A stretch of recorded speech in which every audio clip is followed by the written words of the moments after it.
close pa pala ako. Yuck! Ay, grabe siya! Jack and split! Ang saya ko! Talo ako? Oo. Sa ating apat na nandito ngayon, kanino ka pinaka na-intimidate at kanino ka pinaka naloloka? Ang hirap! Ay, dalawa sasagot? Ako, pinaka nai-intimidate ako kay Divine. Ay, oo! Bakit ako?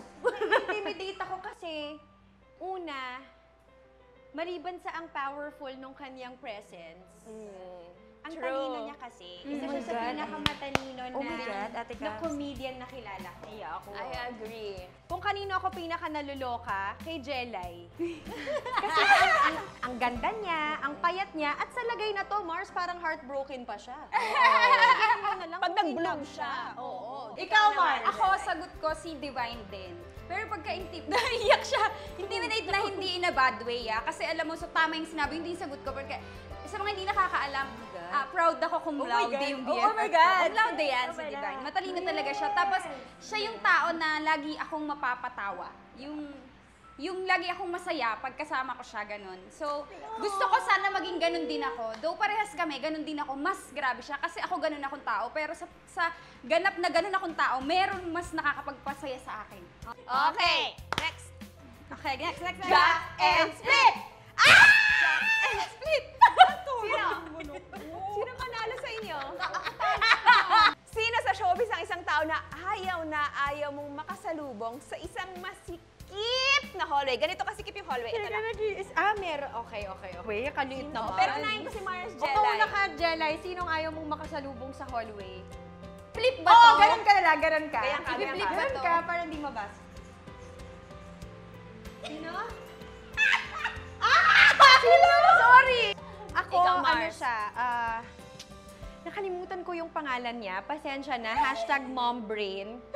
Pero ano siya, beauty queen. Oh.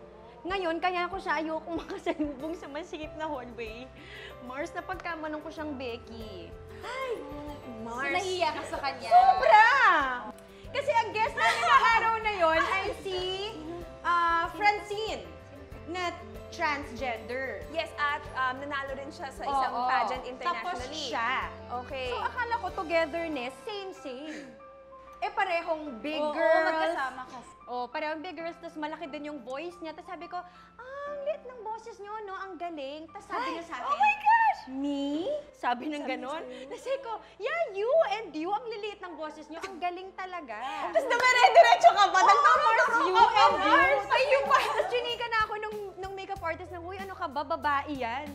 Mars, gusto kong lamunin ako nung kung saan ako nakata. Gusto kong maghimatay-himatayan. Kaya lang, bakit? Mars, ayaw din naman daw niyang makasabay Oo ka nga niya. So at least the feeling is mutual. Sa akin kasi, out of kahihiyan, syempre Mars, yung buong episode ng Mars, hindi ko siya matignan sa mata. Sa hiya ko, Mars. Okay, yun. So, eto na guys, dahil yun ang huli nating katanungan, ano daw yung pinaka-todong kaya nating i-split? Ako, ano ba? Grabe. Ano to? Parang sagad na to. Eto, dancer to. Pambato ko to. Pambato ko to. Mars, kaya ba? Grabe! Pambato ko to. Ayan! Oo!